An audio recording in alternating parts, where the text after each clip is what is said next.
Bonjour Thierry. Bonjour Daniel. Comment on fait l'éducation pour nos enfants? Alors, l'éducation pour les enfants, un vaste sujet. J'ai pas envie de vous dire il y a qu'à, ce serait trop facile. Vous avez des enfants, j'en ai. Donc, c'est une mission, c'est un rôle en tout cas d'être parent qui est pas toujours facile. Donc, je vais pas vous dire que c'est facile et vous dire ce qu'il faut faire. Je vais plutôt vous donner 7 points sur lesquels, à mon avis, il faut travailler et sur lesquels il y a du travail en termes d'information et de connaissances à avoir. Le premier point, c'est connaître les 4 étapes du développement de l'enfant. C'est-à-dire, je pense que si vous ne connaissez pas les 4 étapes du développement de l'enfant, déjà, vous n'avez pas les bons repères pour savoir si ce qui se passe est normal ou pas normal. Oui. Voilà. Ce qu'il faut savoir, le minimum, c'est qu'entre 0 et 18 mois, là, l'enfant, il est dans la phase du maternage. Là, il a besoin surtout de contact physique, d'allaitement, de douceur. Il a besoin de sécurité, de protection et beaucoup de chaud doudou, de douceur, de tendresse pour se sentir accueilli, pour se sentir en sécurité, pour se sentir aimé. Ça, c'est une très très bonne base. Ensuite, il va commencer à marcher et à développer son autonomie. Et il va passer dans la deuxième phase, qui est la phase du non. C'est-à-dire qu'en fait, il va développer son opinion personnelle. Et il va commencer à dire ça j'aime pas, ça j'aime, etc. Si vous le prenez mal en vous disant qu'il s'oppose à vous, vous n'avez rien compris. Oui. En fait, il développe sa propre personnalité, il développe son point de vue. Donc si vous l'écrasez à ce moment-là, alors qu'en fait il est en train de forger son opinion et son point de vue, vous allez faire une bêtise. Parce que vous allez dire, tiens, il veut prendre le pouvoir ou imaginer n'importe quoi, alors qu'en fait il est simplement en train de commencer à parler et de vous dire ça oui, ça non. C'est-à-dire en fait il apprend à dire oui, il apprend à dire non, Oui. pour ensuite développer sa capacité à s'affirmer. Ensuite, donc la phase du non, c'est jusqu'à 36 mois. Après, de 3 à 4 ans, là, il va vouloir faire seul comme un grand. C'est-à-dire qu'il va vouloir apprendre à faire pour se débrouiller, pour développer sa capacité à se débrouiller. Si là, vous faites à sa place, par exemple, et vous lui dites non, non, je fais mieux que toi, vous allez encore rater une étape de sa croissance. En fait, il a besoin d'apprendre, et là, il faut le valoriser dans cet apprentissage pour qu'il apprenne à se débrouiller. Et ensuite, il va y avoir la confiance relationnelle, il va développer sa confiance sociale. Et là, si vous l'empêchez d'aller voir les copains, si vous l'empêchez d'aller aux anniversaires, si vous le privez d'aller dormir chez les amis, etc., ben là aussi, il rate une étape importante dans son développement. Donc le premier point, c'est de connaître les étapes du développement de l'enfant. Là-dessus, vous avez plein de livres, on vous en conseillera, Daniel, mais il faut bien connaître déjà ces 4 étapes. Ensuite, le deuxième point, c'est qu'il faut connaître un minimum d'informations sur le cerveau de l'enfant. C'est-à-dire qu'il faut savoir qu'un enfant, son cerveau, il arrive immature et que la maturation du cerveau de l'enfant, elle se fait surtout entre 0 et 6 ans. Et que si on dit que l'âge de raison c'est 7 ans, c'est pas par hasard en fait.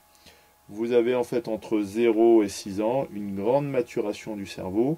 Et là, en fait, vous êtes face à des enfants qui sont tout petits, tout petits, tout petits, ils font pas exprès, il y a plein de choses qui vous font répéter, par exemple. C'est pas pour vous embêter, c'est parce qu'en fait, c'est leur mode de mémorisation, par Oui, exemple. c'est comme un enregistrement. C'est Oui. comme un enregistrement. C'est-à-dire, votre ordinateur, il va faire fichier enregistré une fois, mais en fait, un enfant, lui, son cerveau, il va faire plusieurs fois. Alors vous avez l'impression qu'il vous énerve parce qu'il faut répéter, mais en fait, c'est normal et naturel. Donc si vous n'avez pas ces informations-là sur le cerveau de l'enfant, eh ben, vous êtes en dehors des clous parce que vous ne comprenez pas vraiment ce qui se passe et vous pouvez vous sentir impuissant et vous énerver alors que en fait tout est normal, hein. Oui. Donc c'est important que vous ayez ces connaissances de base.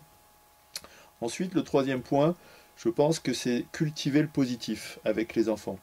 C'est-à-dire que moi, j'ai 2 proverbes que j'aime bien. Le premier, c'est qu'on ne fait pas pousser les fraises en leur tirant dessus. C'est-à-dire qu'il faut laisser aussi les enfants pousser à leur rythme et, et il faut les laisser grandir en fait à leur rythme. Donc en fait, il faut laisser le temps au temps pour que les enfants ils grandissent à leur rythme et il ne faut pas se comparer les enfants les uns avec les autres en disant celui-là il fait mieux, etc.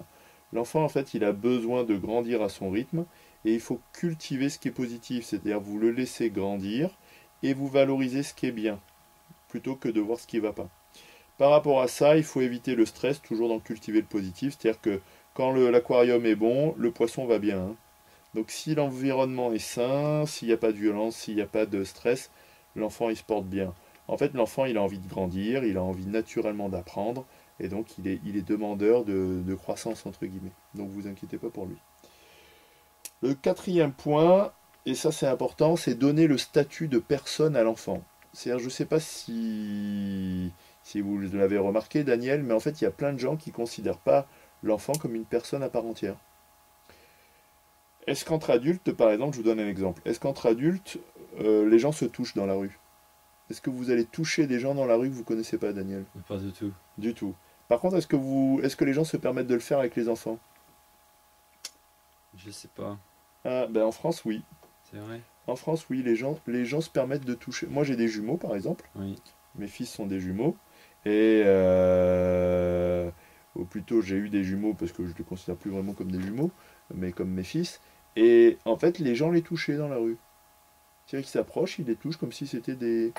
Et à travers ces petites choses-là, vous vous apercevez que les gens, en fait, ne considèrent pas vraiment l'enfant comme, comme une personne à part entière, en fait. C'est-à-dire que les gens se permettent plein de choses avec les enfants qui ne se permettraient pas avec un adulte ou avec un ami. Mm. Et ça, vous le voyez pour plein de choses. Et donc déjà, si vous changez cette vision du monde, et si vous donnez vraiment, si vous traitez votre enfant comme vous traiteriez quelqu'un que vous accueillez, comme votre belle-mère par exemple, ou comme quelqu'un dans la rue, et bien vous allez vous apercevoir que vous allez moins stresser vos enfants que ce que vous le faites probablement. Et ça, c'est un des problèmes, un des problèmes. Ensuite, le cinquième point par rapport à l'éducation des enfants, c'est le choix qui est à faire entre la sauvagerie et la parole. C'est-à-dire que la violence, c'est efficace, prendre le pouvoir, c'est efficace, et en fait, l'homme est un animal qui peut être soit une personne de parole, soit qui peut se comporter comme un sauvage. Et dans l'éducation avec vos enfants, il faut choisir. Est-ce que vous préférez choisir un espace de parole où on s'écoute et où on parle, ou est-ce que vous préférez choisir un espace de sauvage où on s'excite et où on se stresse?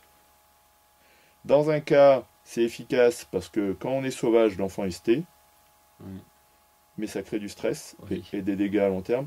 Dans un autre cas, ça veut dire qu'il faut apprendre à parler, Oui. il faut apprendre à écouter, il faut apprendre à développer un espace de parole. Ça prend plus de temps, mais ça crée une vraie relation de confiance. Et donc ça s'apprend, et on le verra à travers différentes vidéos, que il faut développer son intelligence émotionnelle, il faut développer sa gestion des besoins, il faut savoir mieux comment ça marche à l'intérieur pour pouvoir mieux interagir avec les autres. Ensuite, par rapport aux enfants, le sixième conseil que je donnerais, c'est de donner du sens aux règles. C'est-à-dire qu'en fait, il faut que les enfants, ils aiment qu'on leur explique, ils aiment apprendre, ils aiment comprendre. Si vous dites à un enfant, c'est comme ça, c'est comme si, en fait, vous prenez le pouvoir, mais vous ne donnez pas du sens aux règles. Si l'enfant, vous lui expliquez pourquoi les règles, ce sont de bonnes solutions, pourquoi ça marche, si vous leur expliquez le sens, si vous leur montrez comment ça marche, si vous leur expliquez le sens et en quoi c'est une bonne solution, ils intègrent en fait. Et après, ils vont vous modéliser sur des bons modèles et vous allez en fait les aider à construire du positif. Ça, c'est un point important. Et le septième point, par rapport à ça, en lien avec ça, c'est les inviter à chercher les solutions. C'est-à-dire inviter votre enfant à toujours se concentrer sur la solution, apporter la meilleure solution. Donc, invitez-les à être dans ce processus d'amélioration et de concentration sur la solution, pour que ce soit une solution positive et pour que leur énergie soit concentrée sur, comme Flash McQueen, vous savez, concentration sur l'objectif et sur quelque chose de constructif. Parce qu'après, il va y avoir toujours le même problème, hein. Soit on choisit le côté obscur de la force, soit on choisit le côté de Luke Skywalker. Donc il faut leur apprendre aussi à se concentrer, les enfants, mettre leur énergie sur du positif, parce qu'ils sont pleins d'énergie, hein, les enfants. Voilà Daniel, quelques conseils. Merci Thierry. Je vous en prie.